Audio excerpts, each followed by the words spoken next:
अस्सलाम वालेकुम नाज़रीन ग्रामी, वेलकम टू माय चैनल। नाज़रीन ग्रामी, आज की इस वीडियो में हम आपको एक हैरत अंगेज़ ख़बर और स्टोरी बताने वाले हैं जो कि पाकिस्तान क्रिकेट टीम के मौजूदा विकेट कीपर मोहम्मद रिजवान के मुतालिक है। नाज़रीन ग्रामी, जैसा कि आप जानते हैं कि मोहम्मद रिजवान इस वक्त काउंटी क्रिकेट टीम में मौजूद है।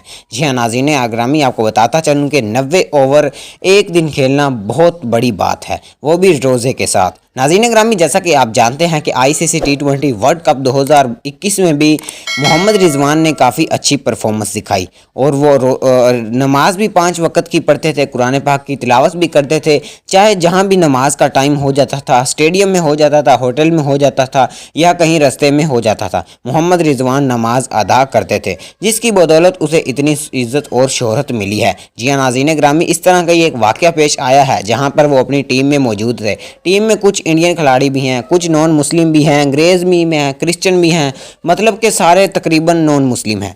सिर्फ मुसलमान है तो वो मोहम्मद रिजवान है। मोहम्मद रिजवान 90 ओवर तक फील्डिंग करता रहा, विकेट के पीछे खड़ा रहा, जो उन्होंने कैच फड़ा उसकी मिसाल दुनिया में नहीं मिलती। दुनिया क्रिकेट में मोहम्मद आमर जैसी शख्सियत आज तक हमने नहीं देखी। नाज़रीन ग्रामी, उन्होंने पाकिस्तान का और इस्लाम का नाम रोशन कर दिया है। नाज़रीन ग्रामी, आपको बताता चलूँ, जहाँ दूसरे खिलाड़ी खाना खाते हैं, पानी पीते हैं, गप्पे मारते हैं, रेस्ट करते हैं, वहाँ मोहम्मद रिजवान कभी नमाज़ पढ़ते हैं, कभी कुरान पाक की तिलावत करते हैं और कभी अपने काम में मसरूफ़ हो जाते हैं। नाज़रीन ग्रामी, मोहम्मद रिजवान जैसी मिसाल हमें दुनिया में नहीं मिलती। ये हमारे सामने चलती फिरती मिसाल मौजूद है। इस बंदे की कदर करें, इस बंदे की इज़्ज़त करें, बहुत ही अच्छे इंसान हैं। 90 ओवर तक रोज़े की हालत में फील्डिंग करते हैं। जैसा कि आप जानते हैं कि 20वें रोज़े इनका मैच था और 20वें रोज़े मोहम्मद रिजवान ने काफ़ी अच्छी परफॉर्मेंस दिखाई और 20 रोज़े ही उन्होंने अब तक रखे हैं। और इंशाअल्लाह ताला उनका ये कहना था कि मैं अल्लाह ताला के फजलो करम से